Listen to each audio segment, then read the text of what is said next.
What's up, everyone? Welcome to the Let Loose podcast, the podcast dedicated to all things Gym Leader Challenge and the Pokemon TCG. Today, we're joined by a super awesome co-host, first-time co-host. We got Matthew, but known to most people by Phoenix. Phoenix, what's up, man?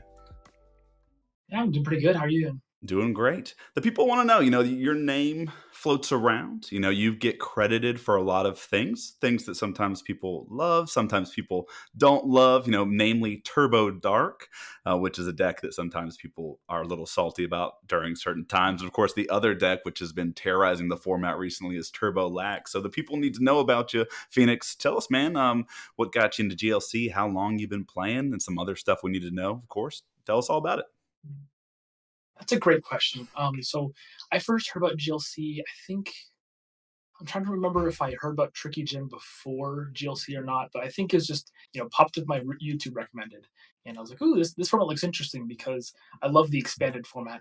I played it a lot on PTCGO, and I just thought this idea was interesting. So a couple years back, got into it. My first type of psychic, had a lot of fun.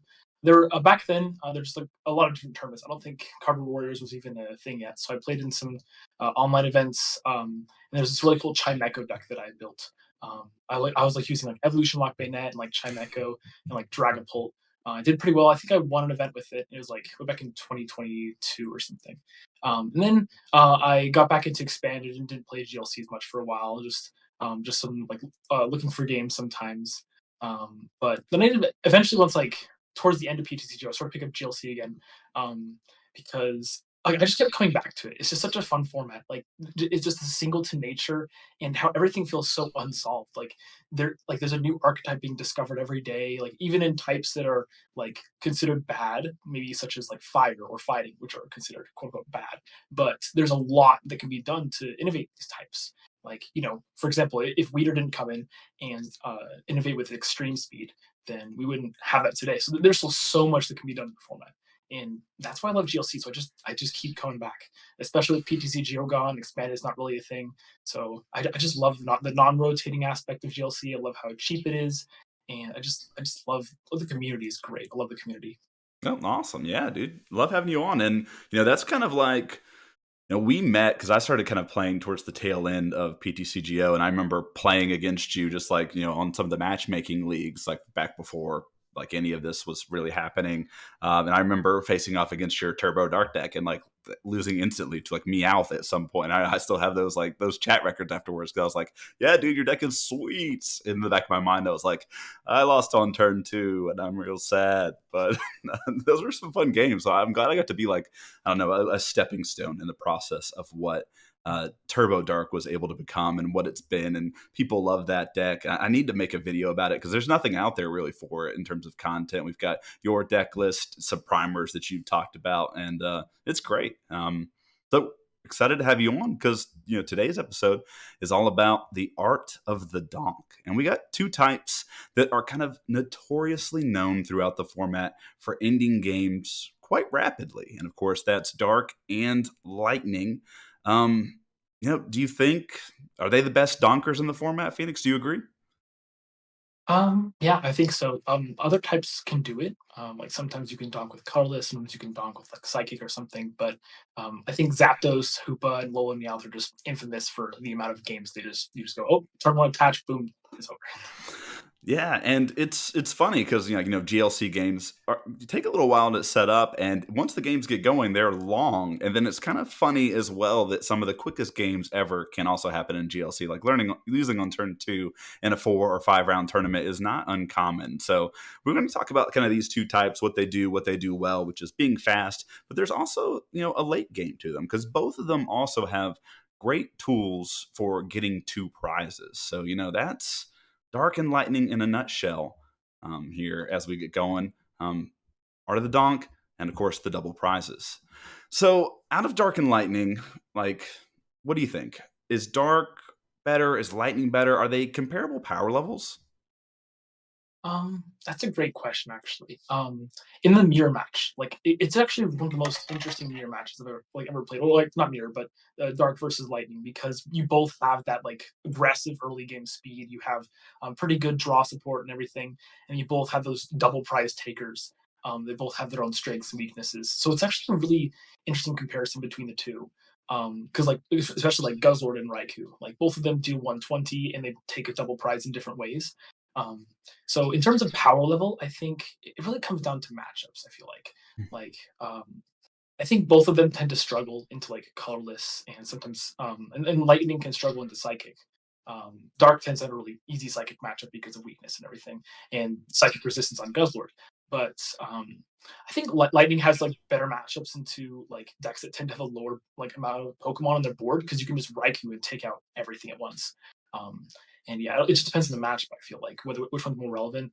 Um, I might be a bit biased, but I think I'd say that Dark is a better placement to the meta right now, especially because you have like a copycat, the copycat effect on Zoroark to knock out like special waves Wailords, like the what are often considered the three top decks in the format: Colorless, Psychic, and Water. Dark does pretty well into those three. Just some of the more niche decks like Fighting and can struggle into. Yeah, and we'll kind of explore some of the cards here as we go forward. But you hit the nail on the head. They're very similar in what they're trying to do. That 120 damage threshold. You mentioned that on both Guzzlord and Raikou. Like that's the magic number is 130, and it's getting up there to now be a little bit higher. Sometimes I feel like 140 basics are getting a little bit more popular. 150 basics, of course, Snorlax is there. So that's where I feel like you mentioned it. They're falling off a little bit, but these are still two very strong and powerful decks in the meta. And let's just dive into the cards. We're going to start with Lightning here. And of course, we're talking the art of the donk. So we've got to look at this Zapdos. And this Zapdos is hated and loved. It's nefarious, to say the least. But this Zapdos has the Thunderous Assault attack. It does 10 damage, not great for one energy, but if it switched from the bench to the active, it does 70 more. And I'm hard pressed to find, at least in setup decks, a basic that has, more than 80 HP. Like if you're looking at some of the more popular types, Turtwig has a 70 HP printing and 80 HP printing. You're hitting most grass basics that evolve. Water, same way, Sobble 60, Remoraid 60. You have some 70 HP printings, but Zapdos is hitting them. Now, an important thing to know about this Zapdos is it actually doesn't hit for weakness. So it's actually not great into bigger water basics, which is kind of hilarious, but it's still going to get almost everything that evolves. Yeah. There's a couple like Pokemon like maybe Wailmer or something, but especially with Buddy Poffin being printed recently, there's a lot of 70 HP basics running around. So Zapdos can easily capitalize on that. Yeah. And the Lightning decks, have to build for two things, really. They have to build for that early aggression, and then they have to build for their late game or their mid game plan to take two prizes with Raikou, which we'll talk about in a bit here. So you'll see this card paired a lot with like the decks plays, I think, Switch, Tate and Liza. Birdkeeper is not super popular in a lot of Lightning builds, but there probably are some out there that are trying to put it in there. Escape rope is big, and of course, you're always going to need your float stone and your air balloon tools to attach, and you usually go with those on your Dynamotor to enable kind of an easy Zapdos. So again, this Zapdos probably ends more games on turn one than any other format or any other card in the format. Yeah. Well, I mentioned briefly the Dynamotors here, but there's two of them, which of course one of the great things in GLC is it is a singleton format, but you do have redundancy in a lot of things here. So basically, two cards that are identical with what they're trying to do: Electric and Flaffy. The Dynamotor ability states: grab a card from your discard pile, attach it to one of your bench Pokemon, and then one of the reasons why we mentioned Air Balloon is because both of these have 2 retreat costs. So Air Balloon is effectively Float Stone, so you really lose nothing by playing that card. You're probably playing both, but you lose nothing by adding Air Balloon into this deck. It should be stated that Fluffy Pillow Marif is sweet as well. Basically, you can put your opponent's active asleep if it's in the active. One of the reasons why it makes that card such a great pivot as well. What are your thoughts on the Dynamotors? Yeah, it's really nice that Lightning has options to use both. Like, there's some types like Psychic that have Malamar, just one Dynamotor, but Lightning gets two, which allows you to do a lot of cool things with attackers like Regieleki, using them back to back turns, even if they discard all Lightning energy. It's just nice to like have that redundancy. It almost feels like you're playing a more consistent type of like expanded or standard deck where you can have like multiple lines of the same Pokemon. So it's really it doesn't feel too like bad in terms of like not having a singleton thing. It's just really interesting. I like that Lightning has a lot of options for stage one support. Yeah, Makes type a lot of fun to play. Yeah, 100%. And then also, you this attaches to the bench. So having those extra switches that you need for Zapdos plays into what these Dynamotors are trying to do too. Back to back strong attackers. Lightning has a lot of basic attackers that are strong that we'll talk about coming up, but these cards are pretty key.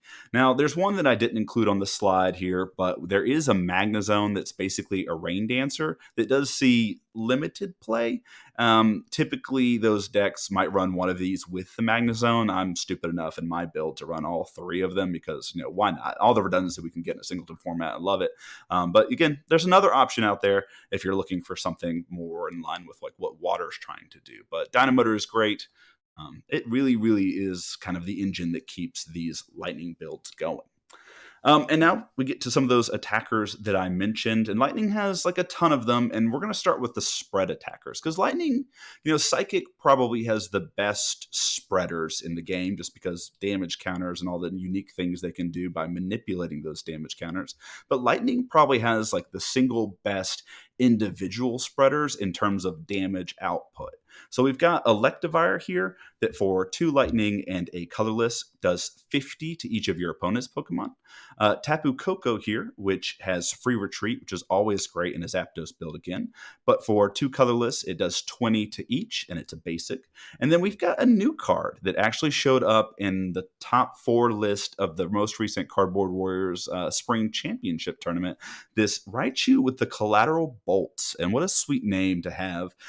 For 1 lightning and a colorless, you can do 50 to each Pokemon that has a damage counter. And that's not just your opponent's, that's yours as well. So lightning having like big damage, like 50 damage to your opponent's bench Pokemon is absurd. Like Amazing Rare Kyogre did 60 twice. Was it 60 or 80? I can't even remember. I think it was 80. Well, 80 twice is bonkers, but 80 twice at times, or at least 80 over the span of 2 turns was great. Here's 50. This is kind of the next best thing that we have in Gym Leader Challenge.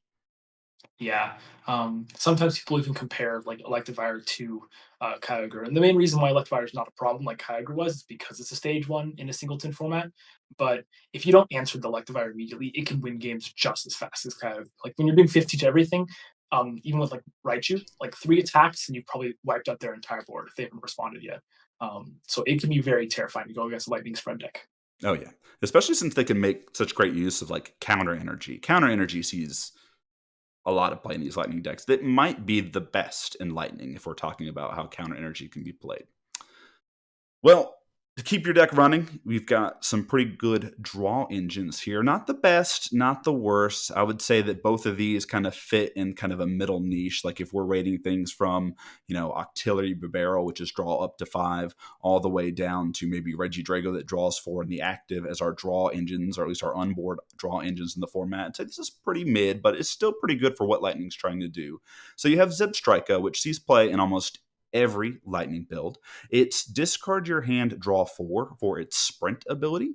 And then you can pair that with or substitute Electrode here, which is just draw up to 4 cards. They don't need to be active, they can be on your bench. Since you're playing with a lot of discard synergies, Zebstrika discarding cards to let you, then Dynamotor energy back onto your bench Pokemon is pretty resourceful. At the same time, there is a cost when you sprint away some cards. You aren't getting those cards back. And sometimes you have to burn resources to kind of dig for an answer or to kind of keep up with the aggression that you started off with. Yeah, yeah, I definitely agree. There's been a lot of games because lightning's one of my favorite types to play because it's just a lot of fun. Just like the spread damage and aspect of it. And there's a lot of games where it's just like you sprint something away early game, not thinking you need it. Like for example, like a Lucami or something, and like later in the game, you're like looking for that crucial like combo piece. Like maybe you sprint away your special charge or something, you can't get counter energy back. So it's definitely possible to sprint too much and end up running completely out of resources. Yeah. And that's the thing, Lightning needs like late game recovery a lot of times to kind of close out games. And if you open with it in your hand, like you're not sprinting it away. You're definitely going to be sprinting it away. It's just like, is the cost worth it? And it used to not be when we had Lysander's trump card. You could just do whatever you wanted and then play Lysander's trump card, and it just didn't matter. So Lightning used to be a little bit better than it was, but now there's a very steep cost for what it's doing. But you're still playing Zebstrika in almost every Lightning deck. Again, just being able to see 4 new cards every single turn is really key to what Lightning's trying to do. Well, So those basics, and I've included Luxray on here, and even though Luxray is a stage 2, we're going to consider it an honorary basic for this type. So Regieleki is super important for a lot of lightning builds, especially if you have some sort of spread variant or at least some sort of bench attack included in what you're doing, which most lightning decks do. So Terra Spark here is 2 lightning and a colorless. Discard all lightning energy from this Pokemon. It does 120 to the active and then 40 to 2 bench Pokemon. So again, with like that Electivire that does 50, you can knock out an active, discard all that energy, reattach it the next turn to Electivire, 50 everywhere, and you can potentially take a ton of knockouts on the following turn. Thunderous is a newer printing. It's an interesting card. It's seeing a lot more play in Lightning builds, but basically it's bench barrier when it's in the active for only 2 energy. So it gets online pretty early if you aren't set up with your Dynamotors. It does 140 to the active. Of course, it damages itself with 90 damage, making it effectively just 20 HP after an attack, which is giving up an easy KO. But, is your KO worth it? Sometimes you answer that yes. And of course, Luxray here, which has been kind of a big help to this format because sometimes it can have an issue taking out tankier Pokemon. But Luxray has the Swelling Flash ability, which is basically if you're behind in the prize race, you can just plop it straight down onto your bench without evolving it. And then Wild Charge, which is 1 colorless or 2 colorless, 1 lightning energy, does 180, and then only does 20 to itself on 150 HP Pokemon. So some pretty good options here for lightning in terms of damage. Yeah, Luxor was a huge help when that was printed. Thunderous is an interesting attacker because it can knock itself out pretty easily. So sometimes it's like you just need that 140 base damage, like maybe with a modifier like Muscle Band to take out a big attacker like Snorlax. Mm. But then sometimes it can like come back to bite you if they like play Boss's Orders or Guzma to get around your Thunderous. You can't really attack with that Thunderous again, or else it'll knock itself out. So that's where cards like Scuba Net are really helpful with Thunderous because you can actually reset it and then reattach the energies with Dynamotor. So I love Scuba Net in fighting in lighting decks. Yeah, that's interesting. I haven't put Scoop Up Net in my Lightning build recently. Maybe something I can consider, especially since I'm playing like Clara and Superior Energy Retrieval with like an Alolan Raichu. So yeah, I'm gonna throw a Scoop Up Net in there tonight. Luxray might be getting switched out in some builds, and we'll talk about maybe one card in Twilight Masquerade that might fit a similar role to Luxray, but it's a basic, so it doesn't have this conditional aspect, but it comes at a steep price. So, spoiler for probably what we'll talk about in the next 5 to 10 minutes. Well, hey, the best card in Lightning, best card, maybe not the way, but it's like the best attacker and probably what most game plans in Lightning are built around is this amazing rare Raikou. So funky energy cost here. You got grass, lightning, and metal. But it's an attack that does 120 to the active and then 120 to the bench. So this card, pretty impressive. How are we getting the energy on there? That's something that's unique about lightning. So I don't know, Phoenix, what are you doing to get this lightning, grass, and metal energy onto this Raikou? I think the most common way to get that grass metal on there is with counter energy, because lightning loves to go behind on prizes. Sometimes you're not taking the knockout with Zapdos early game, or you're using Tapu Koko, Regieleki, and you just kind of spread damage everywhere. And then at the end of the game, you're just like using special charge, counter energy, Raikou a couple times to just finish out the game, clear up prizes. I think if you've ever seen if you guys have ever seen like a classic lightning list, it often plays a grass energy in there for usage with Raihan, and then also a couple like other special energies, like maybe Prism Energy, Aurora Energy, Rainbow Energy, and even Blend Energy. It's kind of weird one, not a lot of people know about, but Blend Energy provides a lightning or a metal energy. It's a special energy, so you can like Raihan attach Grass, search for and attach Blend, and then Dynamotor for turn, and then you're set up doing 120, 120. There's a couple other different ways to get energies on there, like Turbo Energize. Depends on how much you're leaning into the Raikou as your main attacker. Like in Classic Lightning, it's just like the counter and blend and stuff. And then in Turbo Raikou, you're using like Turbo Energize, Lieutenant Strategy. We'll get to it when we get there. Yeah, yeah. And that's kind of like, what's key about this Raikou is it's such a good attacker that like there are builds that are all in on it. And then there are other builds that are like, well, cool, I'm gonna be all in on this, but I'm gonna recognize that this is a singleton format and sometimes it's gonna be prize and I'm not gonna have access to something. So, it's interesting what different people have kind of looked at this Raikou and done. It's definitely a good tool wear too. It has 120 as its damage output, so something like a Fighting Fury belt can add a 10 additional damage and hit that magic 130 number that we've talked a couple times about on this podcast. And then, hilariously enough, this is actually maybe also something you're considering putting a luxurious cape on, because just imagine getting two Raikou attacks. It only has 110 HP, so it's likely not surviving a return KO. So anything you can do to up its prize tradability to a certain degree is something that people are considering to do. Yep. Well, Lightning has a pretty good control list. I've been very fortunate enough to dodge it. I hear horror stories about it all the time. But it's known as lock or shock lock, and it comes down to paralyzing and then using different items to kind of stress your opponent's, switch cards. Once they've used escape rope or Guzma or one of their retreat tools, you kind of get into a controlling position where you set up this loop where you're just paralyzing them every turn.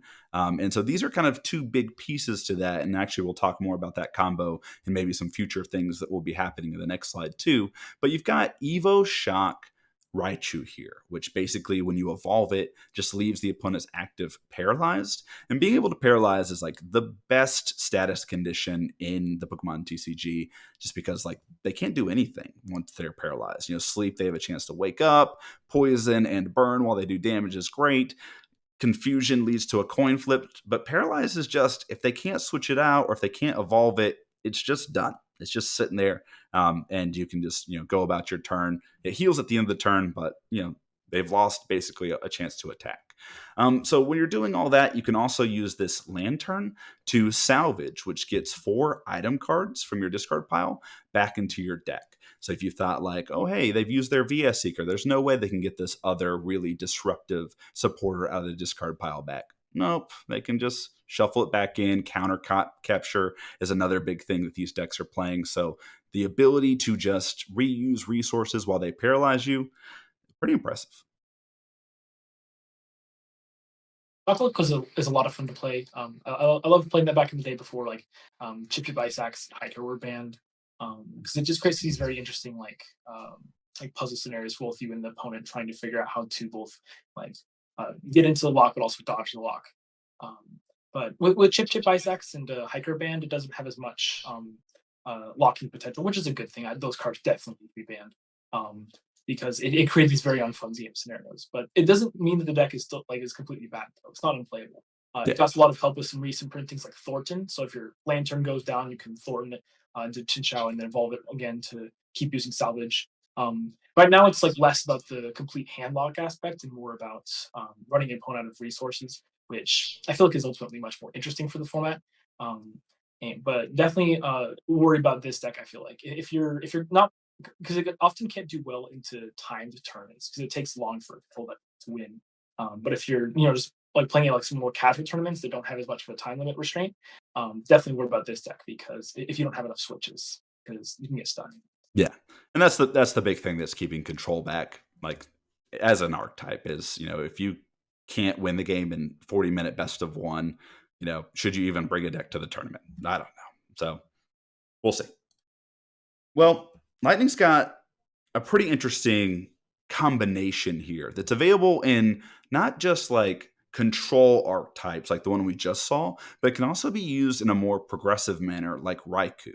So you have this Magneton with the call signal ability, which basically you can KO it to go search your deck for 3 supporters. So you give your opponent a prize, but you do get to go find 3 supporters and put them into your hand.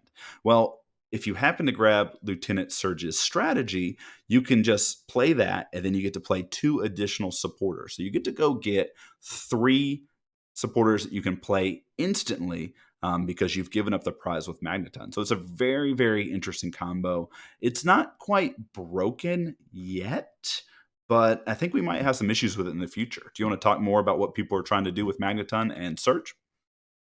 Sure, yeah. So traditionally, it's used in a lot in like Turbo Raikou. So like on the first turn of the game, maybe you'll get Raikou down, catch energy, play down Magnemite, and then pass. And then your second turn, you're often evolving into Magneton, getting Lieutenant Surge strategy, and then like 2 other really good combo supporters. Like sometimes you can get like Green's Exploration, you can get Sonya, you can get like Arvin, Gladian, just like whatever you need to get whatever missing pieces you need to set up that Raikou. So if it's like a Town Energy or like you like in these decks, you can play like Beatty and Marnie's Pride. Like these cards you don't really see in other decks because they're just not that strong as supporters. Like just attach a basic energy from your discard pile to one of your bench for not really a good supporter because it doesn't draw you any cards or anything.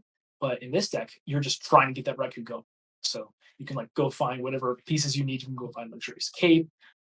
So Magneton's very scary in Turbo Raikou because like you get a prize when they KO Magneton, but then they're immediately going Raikou, boom boom, taking out to your Pokemon. And if you don't respond to that Raikou, they might even just win the game in the next turn. Yeah. So it's pretty scary going against that. And then recently, there's been some new cards revealed that have made Magneton be like even scarier, like to the point where like people are like, does this need to be banned? Like even before it comes out, it's this new 06. I forgot what it's called. It's like 06. I think it's just Xeroxix. I have not seen an additional name, Yeah, but I've just read the I don't text. It know. cried. Yeah, I forgot what the other part of it, but it's this new 06 card that when you play it, your opponent discards until they have 3 cards in hand. So it's not like it could be scary maybe if you're a deck that builds a large hand size, but it's not too annoying by itself. But when you pair it with Lieutenant Surge's strategy and another card called Delinquent, that if you discard a stadium in play, your opponent discards 3 cards from their hand. And they do get to pick, but if they only have 3 cards in hand, it's all gone. So we're talking like a turn 2, you evolve the Magneton, search for Lieutenant Surge, Zero Sick, and Delinquent, and just set their hand completely to 0. Um, which we haven't like seen that in GLC before, I feel like. And like this has traditionally been banned in the past, and, like expanded. Like even Marshadow, you get 4 cards. You get a chance to play the game. But like, if you might get 1 turn to play the game, and your opponent just takes out your entire hand, and then starts attacking with like I don't know Regieleki Zapdos or something. And you're like, what are you gonna do at that point? Yeah, it's going to be interesting to see. First off, if it's good, like that's what we'll all have to establish after playing it to see if the Six card in combination with Lieutenant Surge and Delinquent is consistent enough to be good and stop people from playing the game. But like on the surface level, getting a stage 1 on turn 2 with 80 HP is not really hard, and this Magneton basically almost single-handedly enables that combo strand, right? It just gets you all 3 pieces that you need. The only piece that you're missing in all of that is you would need a stadium. So if you're just playing more stadiums in your deck, you're likely to hit them. You might have your sprinter set up, so you might even have another look at it here and there. Who knows? But yeah, just the fact that Magneton by itself can set this up really has me worried. But I'm willing to play it out. I don't think anything should happen. Let's let it play out, and then we'll decide from there. Mahone, you've got a hard job. I salute you for your work. Well, some lightning specific cards. Speed energy is a pretty good energy, if I'm going to be honest. It might be one of the better type specific energies in the game. Basically, attach, it provides lightning energy, and you get to draw 2. So, just, a straight up attachment draw 2 card is pretty good. Volkner here, not as great, but has some utility. You hoped it would be something like Irida or Karina, which water and fighting have access to, which lets you get a Pokemon of that type in a item card. Well, this is slightly worse. Volkner gets you a lightning energy and an item card. It should be noted that you actually can't get speed energy with Volkner because special energy isn't typed unless it's on the battlefield. So something to note, important there. And then a really interesting tool, or I say tool, but it's actually an item card that sees a lot of play in lightning builds, specifically Raikou build, because you sometimes need an additional damage output, is Electro Power, which is just basically your lightning Pokemon's attacks do 30 extra damage to the active. So it's like a muscle band, 10 extra damage item card. So a little bit of redundancy there. It's cool. Yeah, if any of you guys have played like back in the day, there's a lot of plus power decks. Like even like base set, they had a lot of plus power. So this is like a triple plus power basically. Um, and it only works on lightning, but it's really good because it can boost that damage to the numbers you need to hit, like in combination with Muscle Man. Like for example, if you put it on like Regieleki, that's you're hitting, or if you use it with Regieleki, you're hitting 150. That's like hitting Snorlax and Guzzlord. If you're using it with like Luxray, maybe with a Muscle Band, you're hitting 230. That could take out like Wayward or like touch hair with a pot helmet. Yeah. So it really helps lightning hit the damage that it needs to. Yeah, of course. And then one that got left off is just, most types have their own specific typed stadium. So Stormy Mountain is the lightning specific stadium that lets you go get a lightning Pokemon, and Dragon is the other type that that one has as well. Well, that's our talk about the cards. Let's get into the decks. So, our first deck is just kind of good old basic Dynamotor here. And this is the build that we talked about kind of being not all in on the Raichu, but having kind of some different plans to kind of navigate here. Phoenix, you mentioned the different special energy. You'll see them there at the bottom: Aurora, Blend, Counter, Rainbow, and that one grass energy as well. You're playing a different Electivire than the one I showed everyone previously. This one, basically, if it has a special energy attached, does 90 plus an additional 90 damage. And then you've got the ones that we talked about earlier: Zapdos for early KOs, Luxray, Regieleki as good attackers, Tapu Koko to spread damage and fix numbers, plus giving you that free retreat, your two Dynamotors, and then the strongest draw engine that they have in that Zebstrika that we saw. Not really too much excitement in the supporter lineup. You'll notice just like some good item cards on the whole. Special charge is needed to help you get that energy back. Teammates and Raihan, because everything in Lightning is going to get one hit KO'd. But you got to play Silent Lab because you need to make sure that your Raikou is taking two hits, and bench barriers are a real issue. So this is good old Dynamotor Lightning. What do you feel about this deck? Yeah, it's a good deck. It's one of the quintessential GLC decks. I feel like Andrew Mahone loves this deck. I think it's his favorite. He plays it all the time, and it's just a really solid deck. It definitely takes some practice and some skill to pilot, because there's just so much going on. You're constantly like behind on prizes, and trying to make a comeback. So it makes the deck very fun to play. So I love playing this one. I modified a bit. I changed the support line a bit. I actually like playing Volkner in it, and some other item search with cards like Scoop.net because you can reset Thunderous and stuff. Yeah, But it is a lot of fun to play, and there's a lot of different things you can do with it. So definitely keep this one in mind if you're considering lighting deck up. yeah, and I think this is the lightning deck that maybe everyone should start out with when you're getting to the type. It's gotten proven results, so you know that someone is out there winning with it. There's a bit of customization that you could do. This is playing Bridget and Gloria, but recently, cards like Buddy Poffin have gotten printed, so you might be able to go down one of those, go with an Arvin instead, and then maybe even play like a Turbo Energized TM.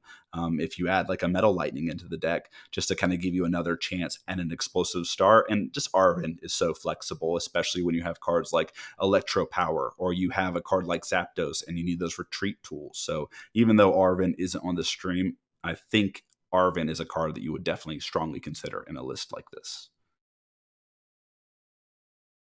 Well, we mentioned this deck too.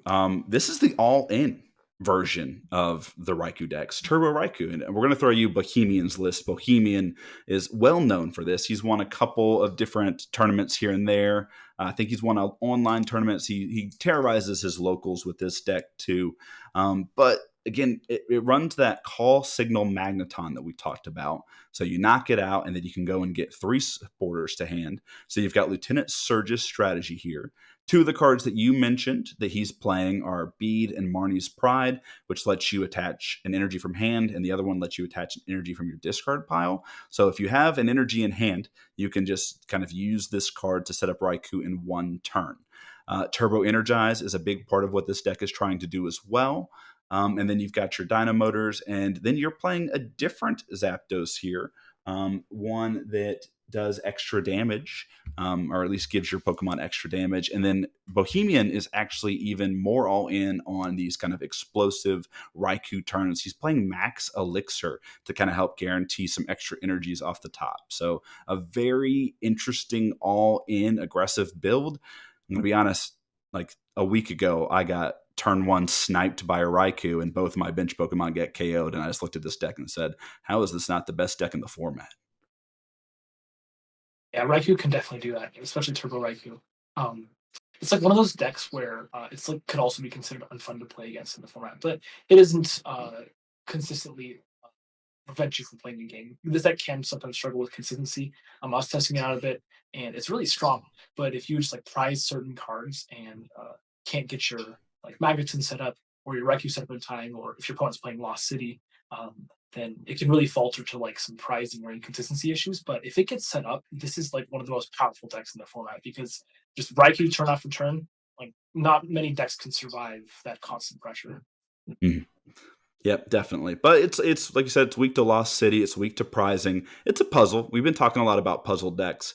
So if you're sitting on your side of the field and you're just kind of like trying to put your puzzle together and your opponent isn't doing anything to interact with you, it's going to win. But if you're able to put down a bench barrier and they have tough time finding Silent Lab, you can kind of trade pretty even with them on the prize trade. And then them not having an early Raikou is going to be big and really, really put you forward. So this game doesn't have a lot of late game threats that aren't Raikou. So basically, get rid of the Raikou, keep it gone. You're in a good position. Well, this is the spread list, and this is coming to us from Rotom Collector. He's got so many names. Evan Wiki is another name you might know him by. He placed fourth place. No, I think he placed third place. I'm like he's third or fourth place in the Cardboard Warriors Spring Championship, and I'm quoted as saying I don't think a spread deck is going to do well at all. And of course, it came in here and it took third place. It's a very interesting build. It's got a lot of those spreaders that we mentioned earlier. It's got Regieleki, that Raichu, Tapu Koko. It's got the 50 to everything Electivire. And then his own little bit of spice here. He's playing the Minim that for one energy does 10. And then he's got the more Pico in here that does the Torment attack, which is 20, and you basically disable an opponent's attack. And then the second attack does 50, and then it also does additional damage to something on the bench. So kind of playing into what this Raichu with the collateral bolts attack can kind of help you out with. Trying to get a fast, aggressive start as well. It's playing greens because it's not playing the Fuffy Pillow Mareep. Besides that, it's taking advantage of the counter tools, both counter gain and counter energy, to kind of help it set up attackers a little bit easier if it can't get its dynamotors going. But it's a spread deck. Pretty good at what it's doing. Yeah, I think it's interesting to note that this deck doesn't play reversal energy, which I think would be really good with Electivire, especially if you're going behind on prizes, since it's just like one attachment. But the nice thing about counter energy is that it can work on basics, while reversal can't.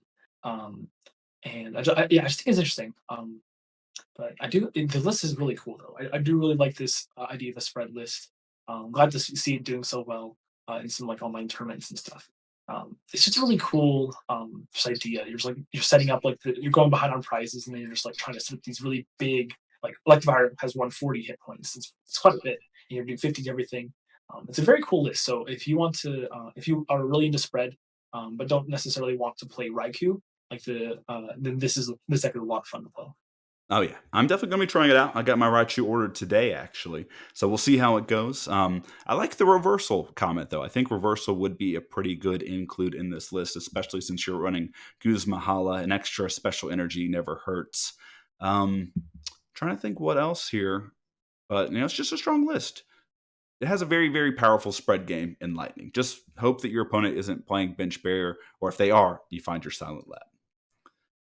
Well, next up is our Shock Lock deck that we kind of already talked a bit about. I think this deck is going to be very different going forward, but this is a list that has put up results. So this is Shock Lock. It's coming to us from Harry. If you guys know Harry, he's also done really well with some special energy water builds in the past. So, you've got the Raichu that paralyzes on evolution, and since you're playing that, you've got to play cards like Scoop Up Net, which hopefully you can recycle over and over again to continuously scoop up and paralyzed. You've got the Lantern to get things back. You've got your dual draw engine here, Zebstrika and Electrode, because you always want to make sure you have outs to Hand Disruption, because Hand Disruption is one of the key ways to take rid of control. And then, you're not trying to take any KOs. You're trying to use Counter Catcher and Boss and all these different cards to kind of exhaust your opponent. And then hopefully you find Surge and you're able to mill your opponent out using some of your other supporter lines down there. So interesting deck. Like we mentioned earlier, Phoenix has a tough time beating the timer. Yeah, it's yeah, it definitely has a tough time beating a timer. I do like this approach to it though. It has a lot more of a like turbo approach than like other shock lock lists I've seen. It has like stuff like Hapu and Explorer's Guidance, X Transceiver, Acrobike. Like you're just trying to get to the bottom of your deck super fast. Um, but this isn't going for that full handlock strategy since you don't have stuff like tip through ice axe and hiker anymore since those got banned. I think it's interesting. I think this build is kind of going for more of an early game paralysis. So you're playing like Scuba Net, Devolution Spray, and even Devolution Spray Z, not card that's seen very often outside of this list. You're playing all these ways to continuously paralyze your opponent, try to run out of switch cards in the early game, and at the end of the game, when you're at the bottom of your deck, you're using Lantern every turn to just keep like using Hex Maniac, Faba, and Bill of Bryson, man, just try to get rid of all your opponent's switches.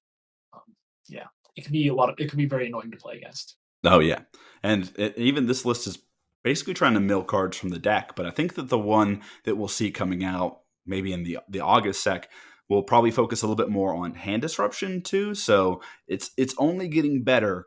But we'll have to see if the timer is going to be the real issue. Now, those are the main lightning builds that you'll see, and we included Shocklock because again, all the excitement about Shocklock. Shocklock is not super common, but as far as the control list and competitive lists go, that's probably a list that you'll run into at some point in your GLC playing experience. But there are other lightning lists that exist. Lightning has some different fun things to look at. There's a biting buddies list. There's like a plusle and a minim that are pretty cute together. That basically, whenever your opponent attaches an energy to one of its Pokemon, it gets damaged if you have both of them in play. There's also like a fossil Pokemon that does the same thing, so you have a little bit of redundancy there. And if you play that in like a spread strategy, this can help you hit certain numbers. It's very cute. I have not found it, and I've played it quite a bit. Have not found it to be very, very, very competitive, but it's created some fun games and some fun situations for me and my opponent. Some other things, there used to be a stage 2 deck in Lightning that was doing pretty well. And then I think people just kind of realized that playing stage 2s with Zebstrika is hard, but you can still do it. It was playing like the electric, the evolution, which I think is Electros, and it was playing an Ampharos. There's actually two pretty good printings of those cards, but you're never going to evolve into them in the classic Lightning builds because your Dynamotors are pretty important. And then the last Lightning list here that I included is Lightning Zone, which is my favorite Lightning list to play. It's more of a box style deck.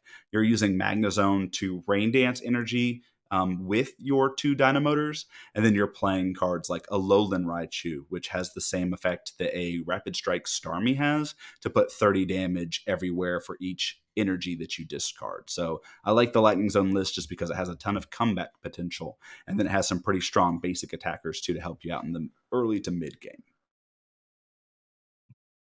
Yeah, there's a lot of fun things you can do with Lightning because it has such a versatile support lineup with both Strika and Electrode for draw. So there's a lot of different things you can do with Lightning. Yep. Well, that leads us to where does Lightning stand? And we kind of talked about this at the start, but like if we're gonna tier rate where Lightning is, or maybe how it compares to the rest of the meta right now, how are you feeling, Phoenix, about Lightning specifically? It's a good type.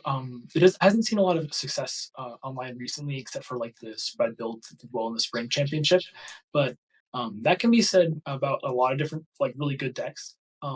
Like for example, like Gallade Psychic doesn't see much success, and like Special Whales Wailord that doesn't see a lot of success. It's because a lot of people don't play those decks online, um, and there's just not a lot of lightning representation. But I don't think that means the type is bad. It just takes a good pilot. It's definitely one of the more difficult decks to play like compared to like grass and water. Not like those decks are super easy to play, but they tend to have more like streamlined game to game like gameplay. Like you're doing a similar thing each game. But Lightning, it's all dependent on each situation.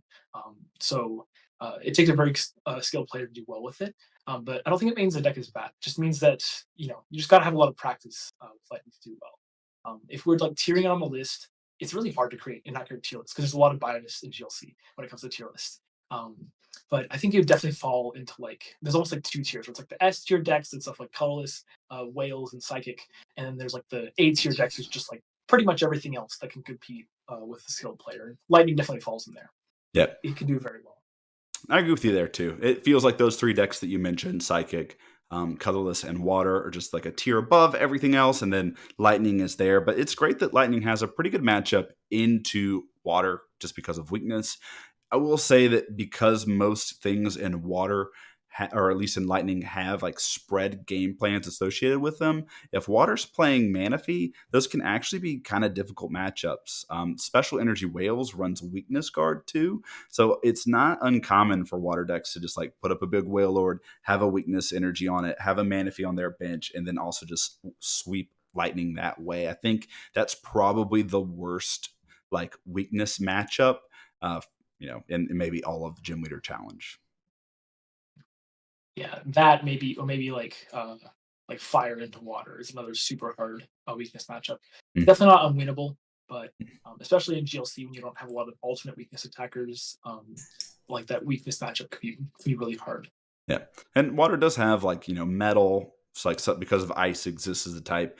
There's some metal weak Pokemon that see play like Excalibur is a pretty common support Pokemon in those builds. So and so Titan, another tankier Pokemon, is also ice, so it has that metal weakness instead of lightning. So again, water's got a chance, but lightning, where does it stand? Again, I'm with you. It's in that A tier. Good, but not the best.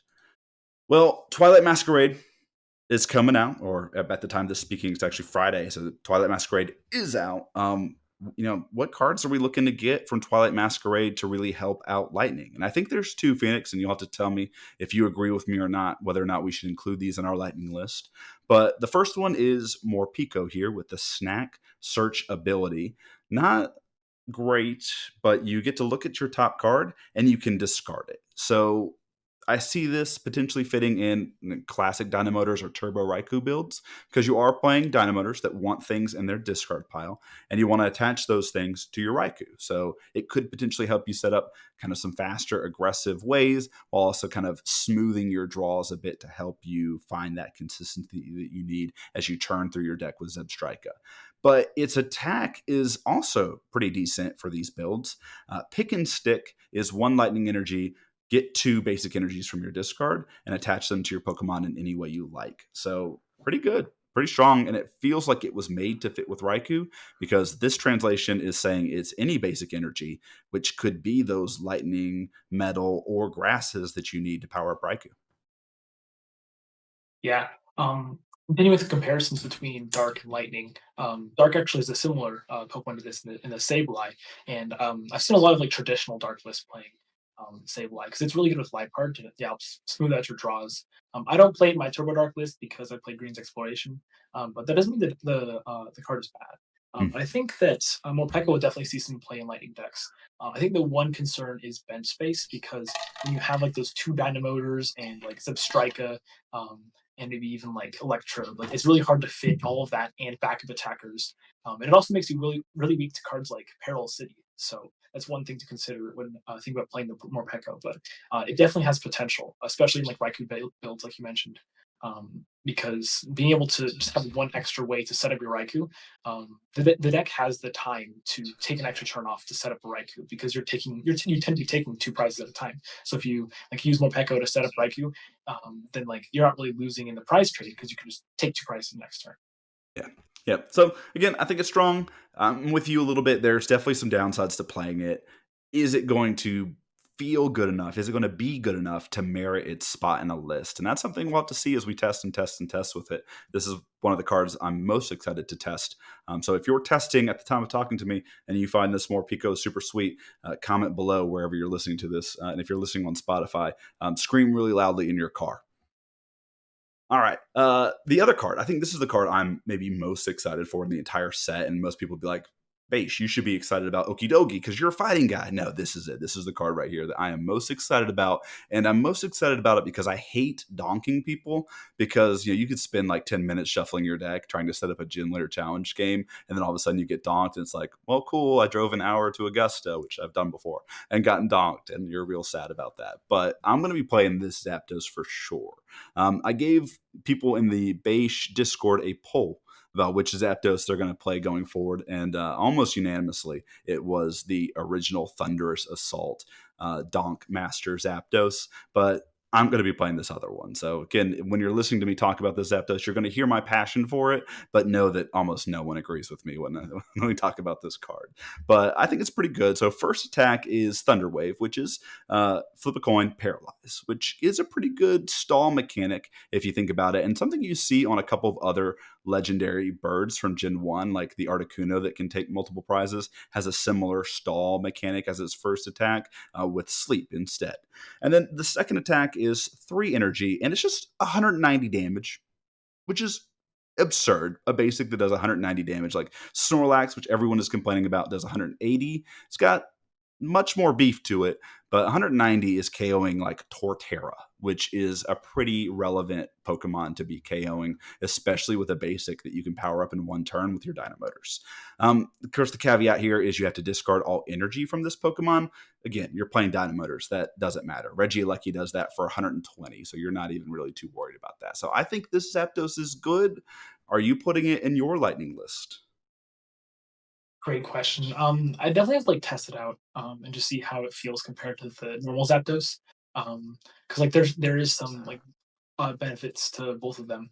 I think Luxray can often do a similar thing to this new Zapdos because it hits for 180, but even that 10 damage difference can be a big deal because Luxray can't knock out Torterra without a damage modifier. So I think yeah, it just comes down to just like player preference or like local metagame. But this definitely has potential. Um, yeah, I would say yeah, definitely have to test it out to see which one I like better. Yeah.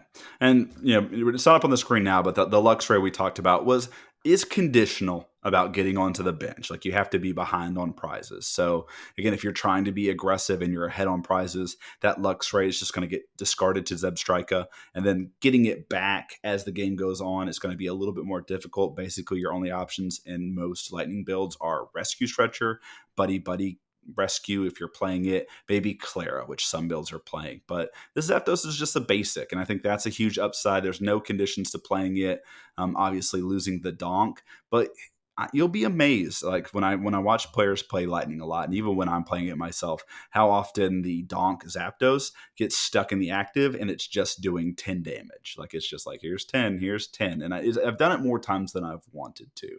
So I think I might lean towards the other one for now, but I also see myself going back to the sweet, sweet art of the Donk, Zapdos Thunderous Assault.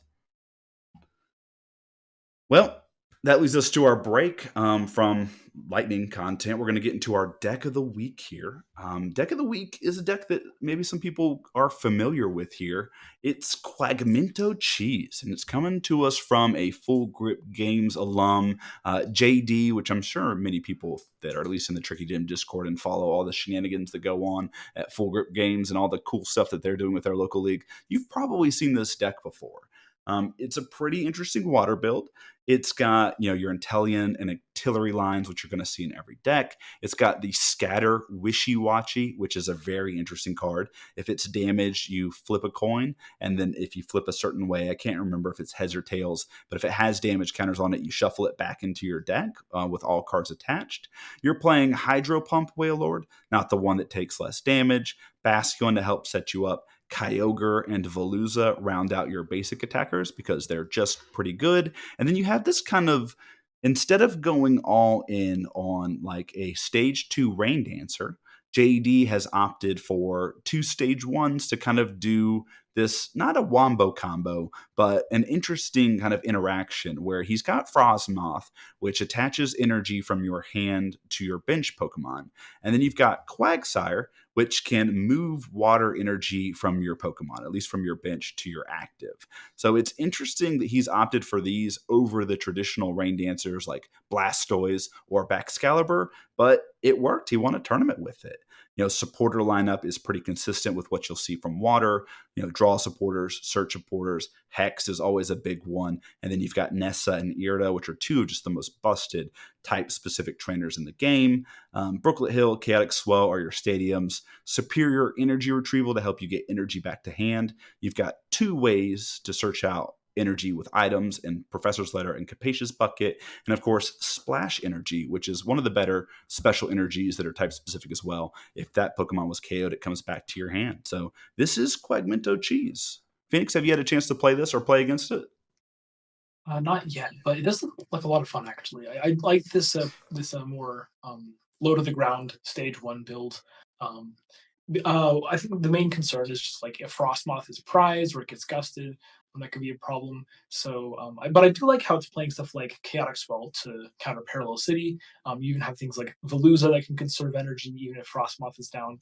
I think having a card like Raihan would be helpful though, just another backup in case Frostmoth prize are gone. But the combo is very cool between like Quagsire and Frostmoth because Frostmoth can only accelerate to the bench, so Quagsire can move into the active.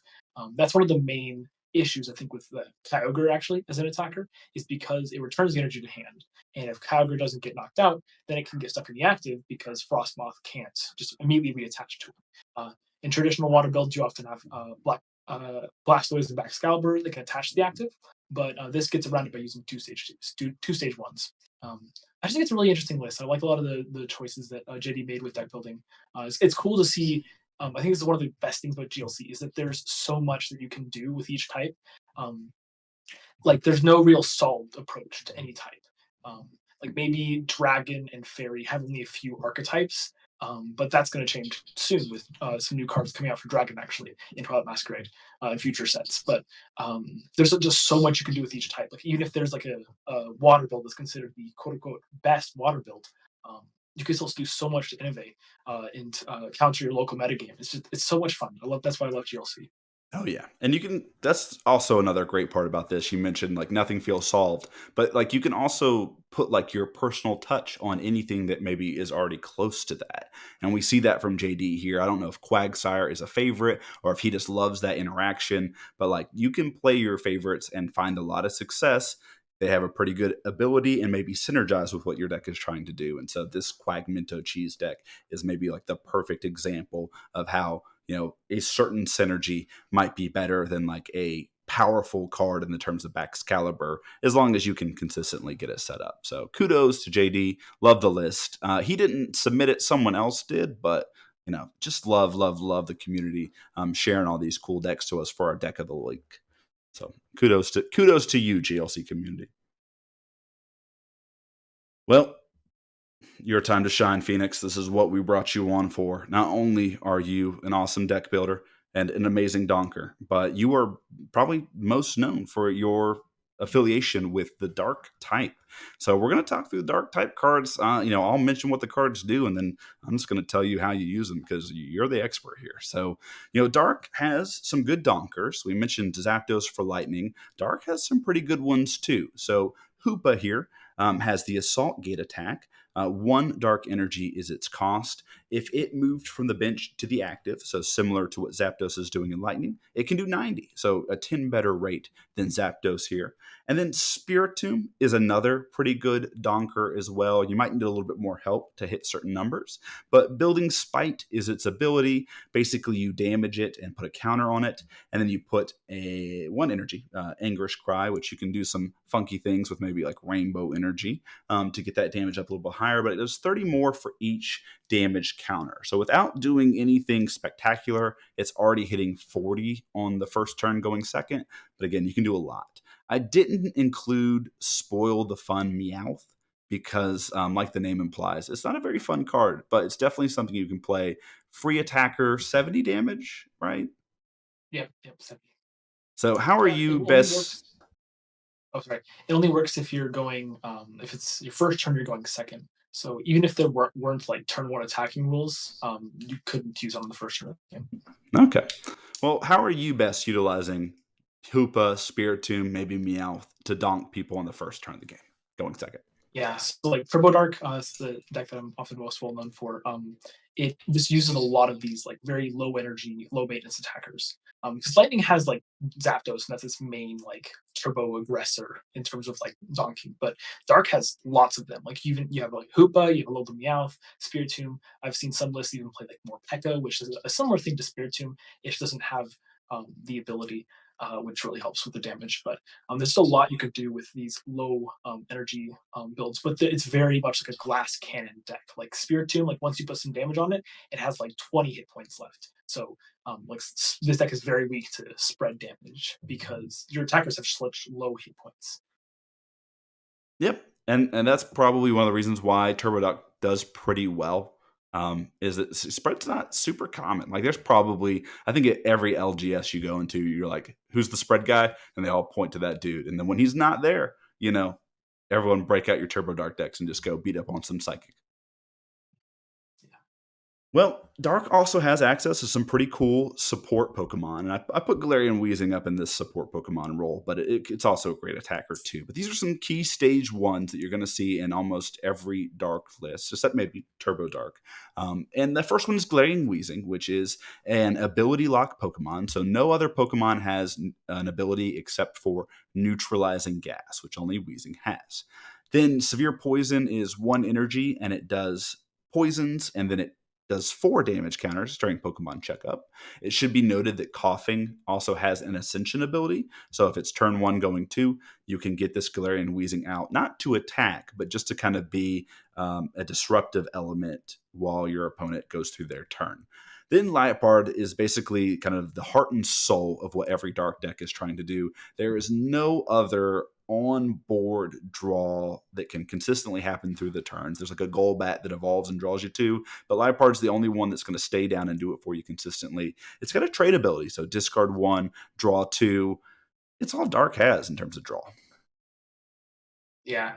Um, like when thinking about like wheezing, like there's a lot of builds like water and grass that you'll often play escape rope in, specifically to counter this wheezing and Wobbuffet because it's a consideration for almost every deck. Like even with wheezing seeing less play and stuff like Turbo Dark, you still have to like keep it in mind for the metagame. So when you're building like a water or grass deck, maybe even lightning that really relies on abilities, you often have to play escape rope to get around this card because if you don't, you might not have abilities for like the entire game. Like there's some dark decks we're going to talk about later that like keep recycling this wheezing and keep you locking you out of abilities, boosting its poison damage.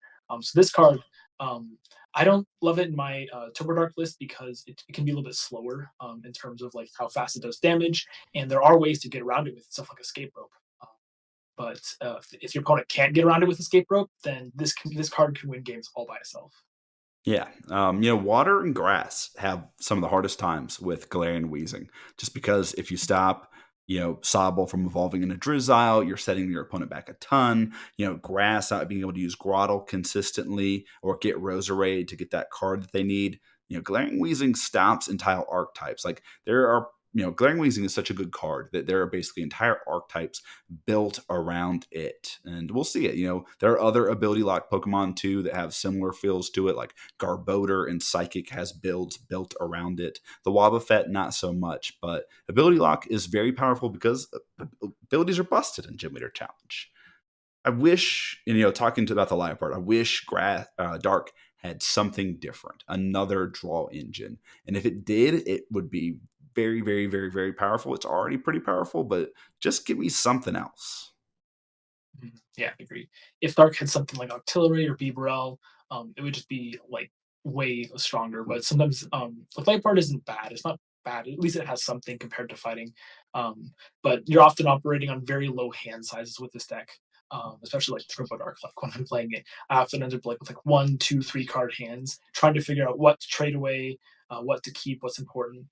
It's really hard when like the only draw support you have is just discard draw 2. So as soon as Dark gets something like a Bibarel, um, but it'll be doing a lot better. But it doesn't mean it's bad. It just means it can struggle a bit with like late game consistency. Yeah. And one of the best draw points that Dark has is just donk your opponent or, draw your prize cards. And that's something that you can do pretty easily with Dark with low resource costs.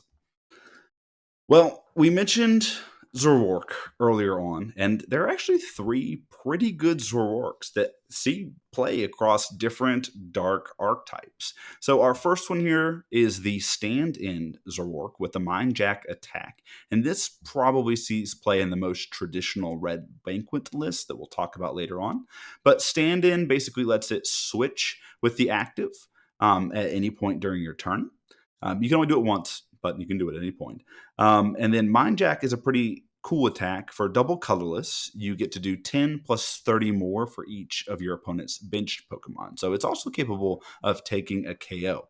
Really works well with Air Balloon. And then, of course, we mentioned Hoopa earlier. You want to kind of switch that into the active. You can use Zoroark and Air Balloon as a kind of a way to combo with that Hoopa.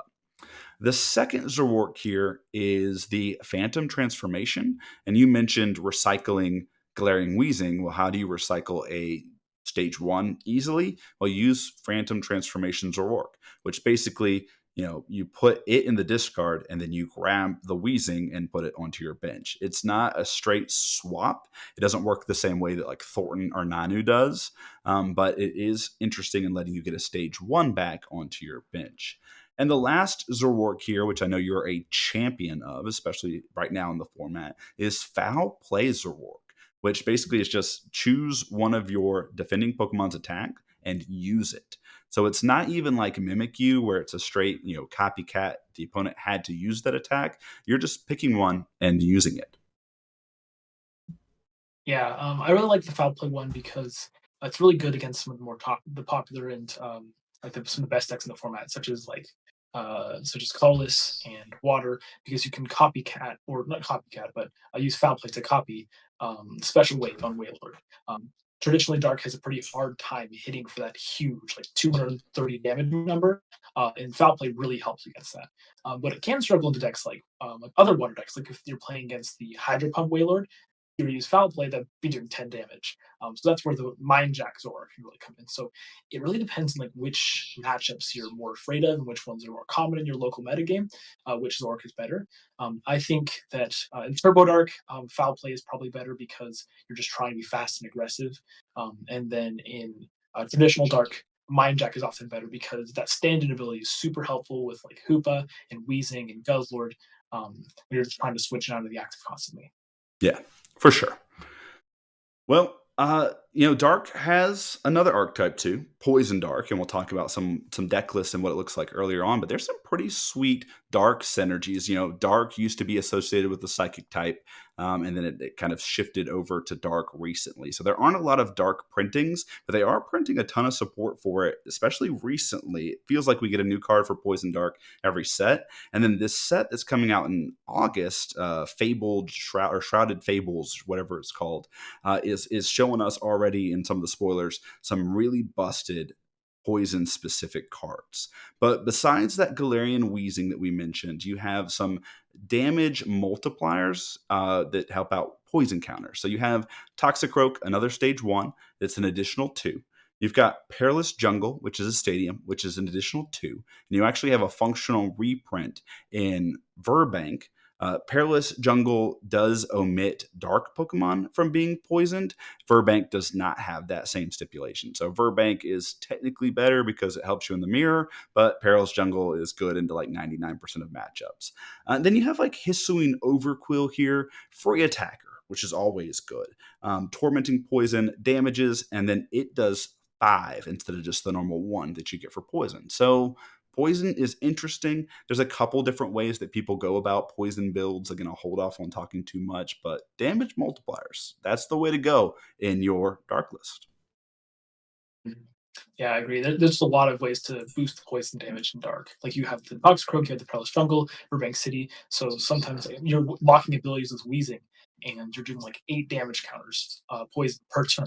And it can be really hard for opponents to respond to that. Like put a Luxurious Cape on that Galarian Wheezing, get it back with Zoroark, and the Wheezing may never leave the active spot. Like that's definitely a possibility against like water and grass. Like that Wheezing could just go all the way with some damage boosts. Yeah. And this is why, like, you'll see Escape Rope. Just it's such a staple in so many decks because it's not just about putting your active into play. It's about getting your opponent's active back to the bench. And so that's a big thing. I think, when we looked at your Turbo Lax build, we see Rhyme there as one of your tech cards. Like, are you using Rhyme specifically to avoid some of these ability lock Pokemon? Yeah, it's mostly there for Wobbuffet, but it's great against Wheezing too. Helps against like just any sort of ability lock that's like trying to stop you from playing the game. Using your like turbo draw cards like Oranguru, Squibit, Bibrel, and everything. It just helps you. It's a good draw card, drawing 3, switching out of the active.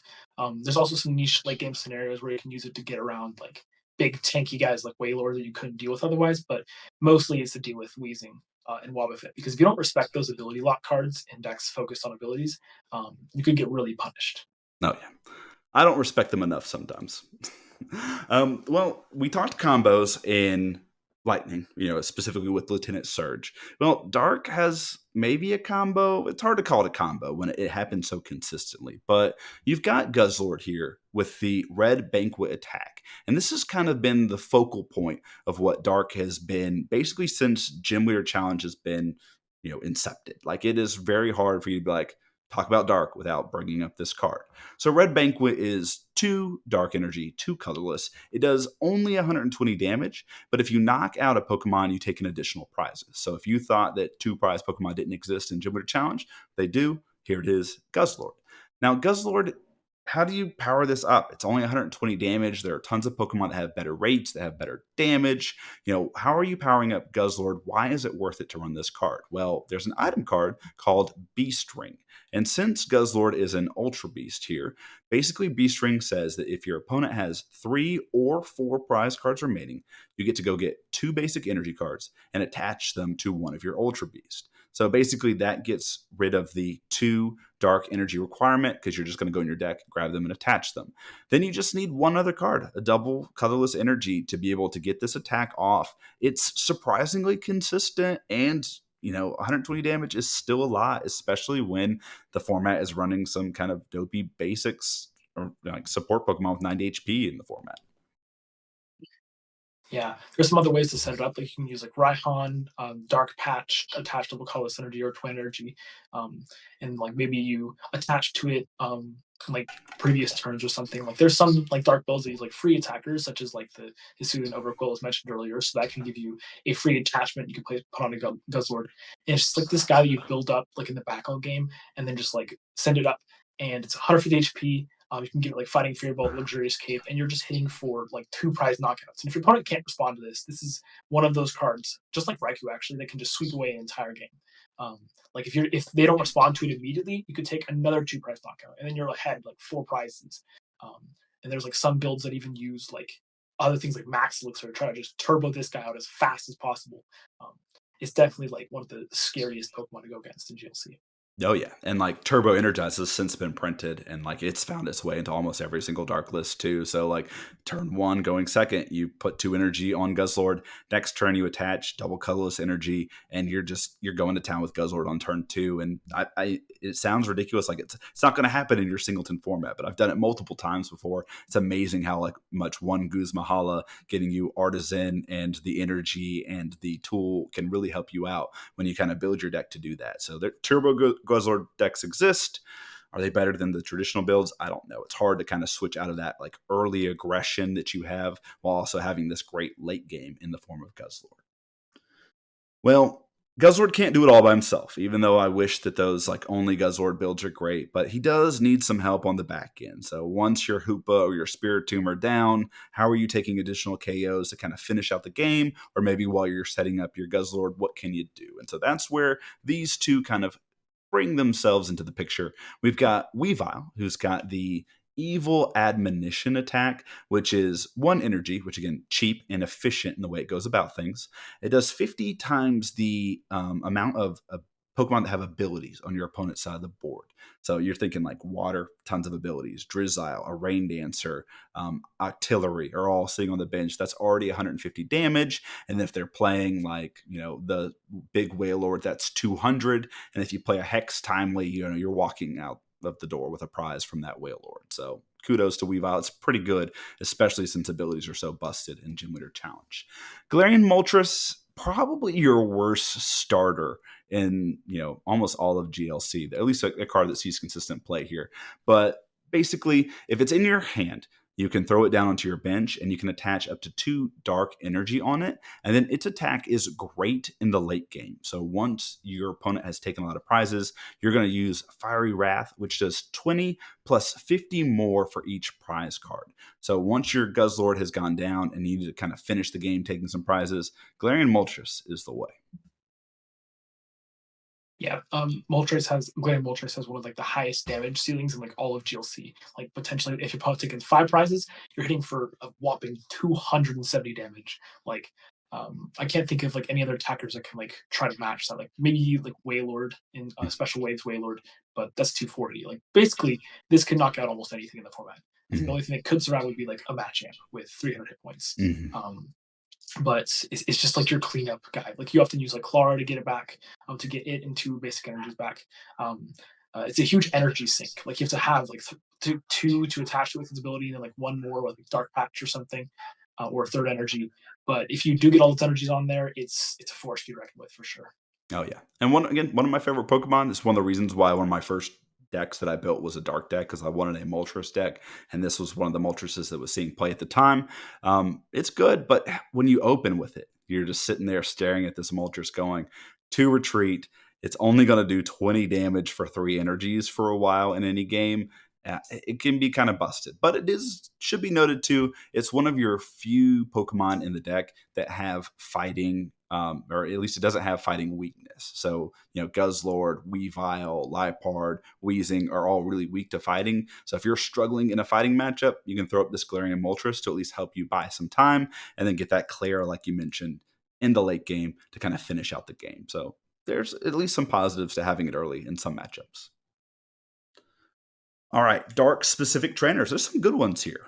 Piers is really great, especially when you think about needing double colorless energy for your Guzzlord.